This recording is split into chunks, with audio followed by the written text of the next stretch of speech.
మీరు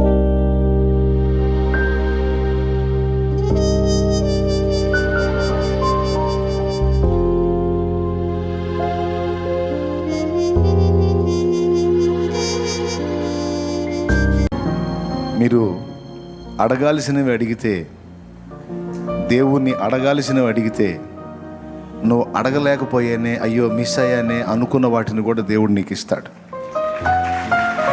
డౌట్ లేదు అందులో. యుక్తమైన ప్రార్థన నువ్వు చేస్తే, యుక్తమైన వాటిని, అడగాల్సిన వాటిని నీవు అడిగితే, ఇక నీకు అవసరమైనవి నువ్వు అడగకుండా మిస్ అయినవన్నీ ఆయన చూసుకుంటాడు. ఈరోజు నేను పొందిన చాలా సంగతులు, నేను పొందినవి చాలా అడగకుండానే పొందాను. కొన్నిటి గురించి నేను ప్రత్యేకంగా అడిగాను. దేవుని ఆత్మ సంబంధమైన వాటిని ఎక్కువగా నేను అడిగాను.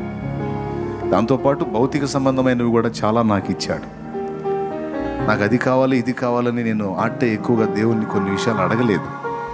అయినా నాకు చేశాడు ఆయన. కాబట్టి ఆయనకి ఇష్టమైనవి మనం అడిగినప్పుడు మనకిష్టమైన వాటిని కూడా తప్పకుండా తీరుస్తాడు ఆయన. ఒక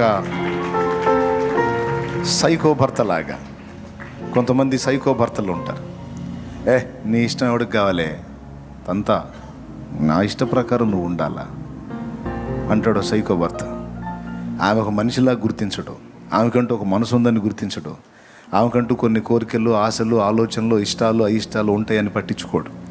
ఒక నియంతృత్వ ధోరణి అన్నమాట. ఆమె ఇష్టాలతో, ఆనందాలతో, అవసరాలతో, అక్కర్లతో, ఆమె సంతోషాలతో వీనికి అవసరం లేదు. ఆమె ఒక యంత్రంలాగా అన్ని విషయాల్లో వీని సంతోషాన్ని వెతకాలి. సైకో భర్త యొక్క నైజం. దేవుడు ఒక సైకో భర్త కాదు, ప్రేమగల తండ్రి, ప్రియుడు. ఆయన ఎలాంటి వాడంటే, తన ఇష్టాన్ని వెతికినటువంటి తన బిడ్డల ఇష్టమేంటో కూడా తెలుసుకొని దాన్ని వారు ఇష్టపడింది ఇంత అయితే వారికి ఇంత చేయడానికి ఇష్టపడతాడు ఆయన. తెలుసా, ఇది నిజం. తన ఇష్టాన్ని వెతుకుతున్న మనల్ని కేవలం తన ఇష్టాన్ని నెరవేర్చుకోవడం కోసం మాత్రమే సాధే టైపు కాదు. మన కడుపు చూస్తాడు, మన ఆకలి చూస్తాడు, అవసరత చూస్తాడు, అవమానాన్ని చూస్తాడు, ఆవేదనని చూస్తాడు, అవసరతను చూస్తాడు, సమస్తాన్ని గమనిస్తాడు. దానికి నీవేదో కొంత ప్రతిఫలం ఇట్లా ఉంటే బాగుండు అని నువ్వు అనుకుంటే దానికి రెట్టింపు నువ్వు ఊహించనంత కార్యం నీ కోసం చేస్తాడు.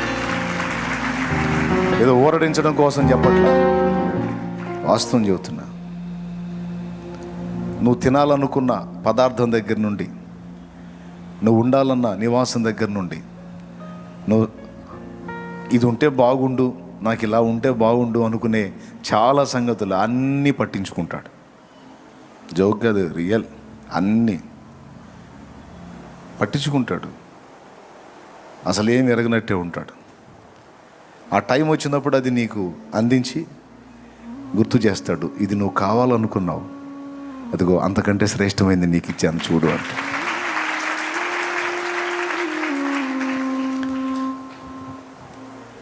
ఏమండి, ఒక దైవజనుడి సాక్ష్యం విన్నాను నేను. మిరపకాయ బజ్జీలు అంటే భలే ఇష్టం అంట ఆ సేవకుడికి. కానీ లేదు, దొరకలేదు, పైసలు లేవు. ప్రభు సేవలో ఉన్నాడు, ఆరంభంలో ఉన్నాడు, అగ్ని పరీక్షలో ఉన్నాడు, ఆర్థిక ఇబ్బందులు ఎదుర్కొంటున్నాడు. రోడ్డు మీద సంచి తగిలించుకొని వెళ్తున్నాడు. రోడ్డు పక్కన అప్పుడే కళాయిలో వేస్తూ ఉన్నారు మిరపకాయ బజ్జీలు, మంచి వామ్ బజ్జీలు, సువాసన కొడుతున్నాయి. ఆ స్మెల్ తీసుకొని, అబ్బా ఈ టైంలో వేడివేడి బజ్జీలు తింటే మామూలుగా ఉండదు. ఆయన ఇప్పుడు ఇట్లాంటి కోరికలు వద్దులే, మనకు డబ్బులు లేవు కదా అని ఆ బజ్జీలకి వెళ్ళి చూసి గుటకలు మింగి ముందుకు సాగాడు. 2 అడుగులు ముందుకు వేసినాక ఒక స్కూటర్ వచ్చి ఆగిందంట ఆయన ముందు. ఒక స్కూటర్. ఏమండి మీరు దైవజనులా అన్నాడు. మీరు సేవకులు అనుకుంటా కదా. అవును బాబు. చిన్న చిన్న ప్రేయర్ ఉందండి. మా అబ్బాయిది పుట్టినరోజు, ఫలానా ఏరియాలో మేము ఉంటాం, ఫలానా అడ్రస్ క్లియర్గా చెప్పి ఆ సమాజం చెప్పాడు, అది క్రీస్తు బిడ్డలు ఉండే సమాజం. అవునా బాబు, సరే. దైవజనుడి కోసం వెళ్తూ ఉన్నాను, ఎందుకు మీరు కనపడ్డారు, ఎవరైతే నేను దైవజనులు కదా, కొంచెం మా ఇంటికి రావాలండి, మీరు ప్రార్థన చేయాలి మా బాబు కోసం అన్నాడు. వస్తాలయ్యా, ప్రార్థన చేస్తాను. స్కూటర్ ఎక్కడ కూర్చోండి, కూర్చున్నాడు. అతని ఇంటికి తీసుకెళ్ళట్లా, ముందు బజ్జీల షాప్ కాడికి తీసుకొచ్చాడు.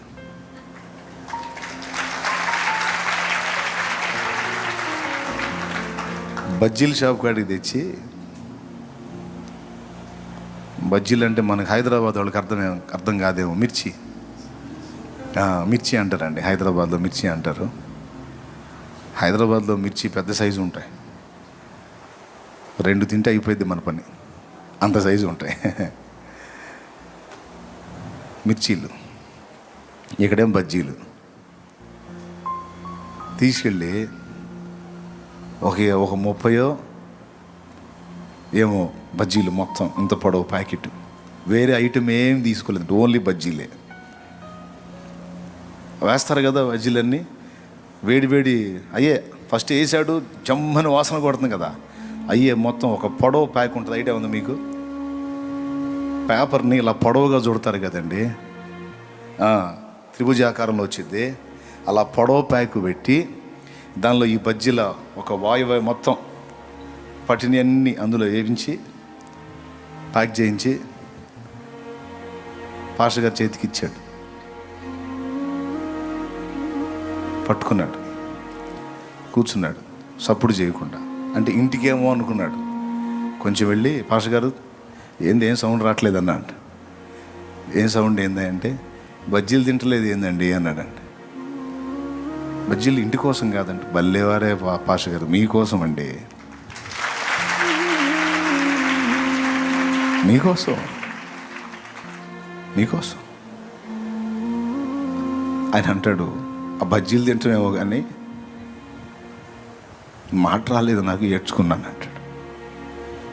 బజ్జీలు తింటామేమో కానీ నాకు మాట రాలేదు, ఎందుకు తెలుసా? ఒక బజ్జీ తింటే బాగుండు అనుకున్నందుకు నేను తినలేనన్ని బజ్జీలు నాకు అప్పచెప్పి తినరా నా దేవుడు. కన్న తల్లి గుర్తిస్తుందా? కన్న తండ్రి గుర్తిస్తాడా అంత లోతుగా? సొంత వాళ్ళు గుర్తిస్తారా? నా కడుపు, నా ఆకలి, నాకు ఎలాంటి ఆశ ఉందో మెరుపులాగా పట్టుకుంటాడు. మెరుపు మెరిసినట్టే. ఆశ పడటం ఆలస్యం, దూతను పంపినట్టు పంపుతాడు. వచ్చినోడు స్కూటర్ మీద వచ్చాడు, మనిషో దూత అనుకోవాలి, ఏమనుకోవాలి? కరెక్ట్గా 2 అడుగులు ముందుకు వేయగానే ఆయన రావటం ఏమిటి, ఈయన పలకరించడం ఏమిటి, బండి ఎక్కమంటం ఏంటి? ఎక్కించుకున్నోడు ఇంటికి తీసుకెళ్ళి ప్రార్థన చేయించుకొని పంపించాలి కానీ నేరుగా బజ్జీల షాప్ కాడికి తీసుకెళ్ళటం ఏంటి? అచ్చంగా వేరే ఐటెం, పునుగులు, గారెలు వేరే ఏమీ కట్టించకుండా ఓన్లీ అవే ఒక ప్యాక్ నిండా వేయటం ఏంటి? నా దేవుడి పని కదా అది.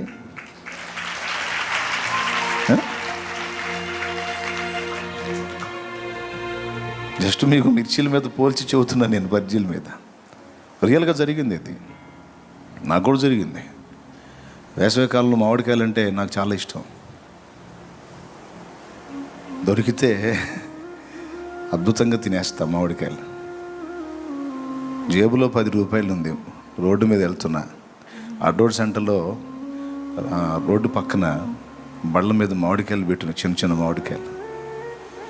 మనసు లాగింది, తీసుకుందాం ఒక కాయని. ఇప్పుడు సేవలో ఉన్నాం, ఎందుకు వచ్చిన గొడవలే. ఈ 10 రూపాయలు ఉంటే పచ్చడి కన్నా వచ్చింది. 10 రూపాయలతో పచ్చడి చేస్తే ఒక రోజు గడిచిద్ది.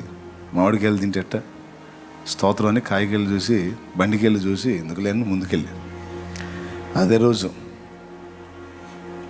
మధ్యాహ్నం 3 గంటలకి 3:30 టైంలో ఒక పెద్ద కవర్ నిండా నేను చూసిన కాయ ఈ సైజు ఉంది, నాకు వచ్చిన కాయలు, నాకు దేవుడు పంపిన కాయలు ఇంత ఉన్నాయి.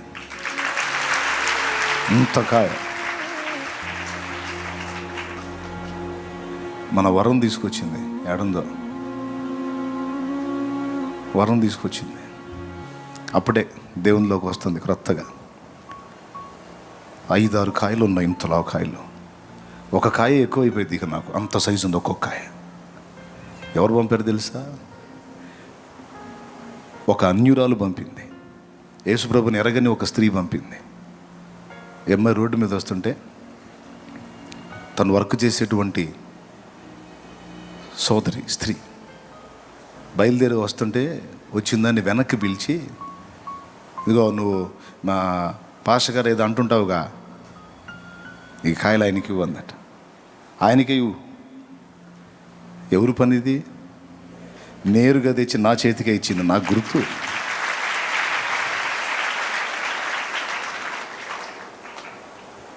ఆమె ఎవరు? ఆ సైజు కాయలు, అంతంత కాయలు, అన్ని కాయలు. ఆ కవర్ కూడా చిన్న కవరు కాదు, మామూలుగా లగేజ్ కవర్లు కాదు, అదొక కవరు, పెద్ద కవరు. ఇంతలా కాయలు, అన్ని కాయలు వేసినా చిన్నగలా, అది గట్టిగా ఉంది. అలాంటి దానిలో వేసి ఆమెకి ఇచ్చి నేరుగా తీసుకెళ్ళి మీ పాస్టర్ గారికి నా దేవుడు చెప్పించలే ఆ మాట. వాడు పొద్దున బండి మీద చూసి ఆ కాయను ఆశించాడులే, కానీ అదేముంది, అది ఇంకా సరిగ్గా పండలేదు, అది తింటే వేడి చేస్తుంది వాడికి. ఈ దినమను సరిగ్గా పక్కవానికి వచ్చింది. నా దేవుడు.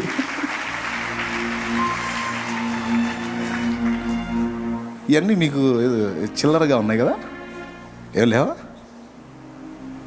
అంటే మన విషయంలో ఎంత దృష్టి కలిగి ఉంటాడో, ఎంత తీవ్రంగా ఉంటాడో మీరు అర్థం చేసుకుంటారని చెప్తున్నా. గతంలో చెప్పాను, పట్టించుకోవడం అనుకుంటాం మనం. మన హృదయంలో దొర్లే ప్రతి ఆలోచనను ఆయన సీరియస్గా పట్టించుకుంటాడు. ఆయన పనే అది, రెండో పని లేదు.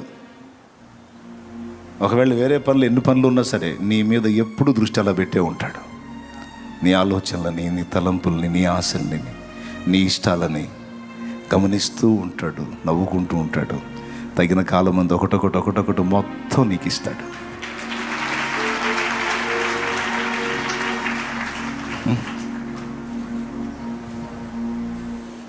నా అనుభవం నేను చెప్పా. జస్ట్ ఈ ఒక్కటే కాదు, ఇన్ని ఈరోజు కూడా. అందుకే చెప్తున్నా, నాకు ఇది ఇష్టం, అది ఇష్టం, నాకు ఇవి జరిగితే బాగుండు, ఇది వస్తే బాగుండు, అది అయితే బాగుండు, ఇలా ఉంటే బాగుండు, ఇది ఇలా కుదిరితే బాగుండు, ఇలా అయితే బాగుండు, అది బాగుండు, ఇది బాగుండు, అన్ని బాగుండులన్నీ ఉన్నాయి కదా నీ దగ్గర. ఈ బాగుండుల లిస్ట్ అంతా ఆయన దగ్గర ఉంటుంది. ఆయన దగ్గర ఉంటుంది. చక్కగా అవన్నీ గుర్తుపెట్టేసుకుంటాడు, భద్రం చేసుకుంటాడు. సరే, ఇది బాగుండు, అది బాగుండు, ఈ బాగుండులన్నీ నువ్వు పక్కన పెట్టేసి ఆయన ఇష్టాన్ని వెతుకుతూ ఉంటావు చూడు. ఇట్లా చేస్తే ఆయన సంతోషపడతాడు, ఇలా చేస్తే నా ప్రభు ఆనందపడతాడు, నేను ఇలా ఉంటే ఆయనకి ఇష్టం, నేను ఇలా చేస్తే ఆయనకి ఇష్టం అని ఆయన ఇష్టాలు వెతుకుతూ ఉంటావే, ముచ్చటపడతాడు, మురిసిపోతాడు. ఆయన ఇష్టాన్ని వెతుకుతున్న నీకు, ఆయన చిత్తాన్ని వెతుకుతున్న నీకు దాచిపెడతాడు. నీ ఇష్టాలను నెరవేర్చడం కోసం దాచిపెడతాడు ఆయన. వెంటనే అందాల్సిందైతే తక్షణమే అందేటట్టు చేస్తాడు. కొంచెం టైం తీసుకోవాల్సి ఉంటే నువ్వు ఆశించిన దాన్ని అలాగా దృష్టించి మౌనంగా ఉంటాడు. తగిన కాలమందు నీకు ఇస్తాడు. ఎట్లా అంటే లేఖనమే చెప్తుంది, అడుగు వాటి కంటేనో ఊహించు వాటి కంటేనో అత్యధికముగా దయచేయగల దేవుడు. నువ్వు అడిగింది గోరంత అయితే నా ప్రభు ఇచ్చేది కొండంత. అయితే ఇక్కడ షరతులు వర్తిస్తాయి. షరతు ఏంటి అంటే ఆయన ఇష్టాన్ని వెతికే తన బిడ్డల విషయంలో. కాబట్టి మనం ఆయన మీద దృష్టి పెట్టాలి. ఈరోజు మీరు అందుకే వచ్చారు, నాకు అదే సంతోషం. అందుకే చెప్తున్నా, ఆయనే కావాలి, ఆయన సన్నిధి కావాలి, ఆయన ఆత్మ కావాలి, ఆయన బలం కావాలి, ఆయన ప్రసన్నతను అనుభవించాలి, ఆయన ప్రభావంతో నింపబడి బాగా పైసలు సంపాదించాలనే? నో, నశించిపోతున్న ఆత్మలను రక్షించాలి, సాతాను కోటలు కోల్చాలి, దుష్టుని కార్యాలను అడ్డగించాలి, నశించిపోతున్న జీవితాలను ప్రభావితం చేయాలి, కూలిపోతున్న కుటుంబాలని కట్టాలి, ఆత్మహత్యలను ఆపాలి, త్రాగుబోతుల్ని రక్షించాలి, దుర్మార్గుల్ని రక్షించాలి, నరహంతకుల్ని రక్షించాలి, మార్చాలి. ఆ పాపిష్టి బంధకాల్లోంచి వారిని బయటికి తీసుకొని రావాలి. దానికోసం దేవుడు నన్ను సిద్ధపరచాలి, దేవుని సంతోషపెట్టాలి. నేను క్రమంగా నడుచుకోవాలి, అక్రమంగా నడుచుకున్న వారిని అనేకుల్ని సరిచేసి సక్రమమైన దారిలోకి నేను తేవాలి. అందుకోసం ఆయన శక్తి నాకు కావాలి. గతంలో శక్తి పొందుకున్నాను, కొంతవరకు ప్రయాణం సాగింది. మళ్ళా నాకు అదనపు శక్తి కావాలి. మీకు తెలీదు, ఎప్పటికప్పుడు ఈ స్పర్శ కలిగి ఉండి దేవుని దగ్గర శక్తి పొందుకుంటూ ఉండాలి మనం.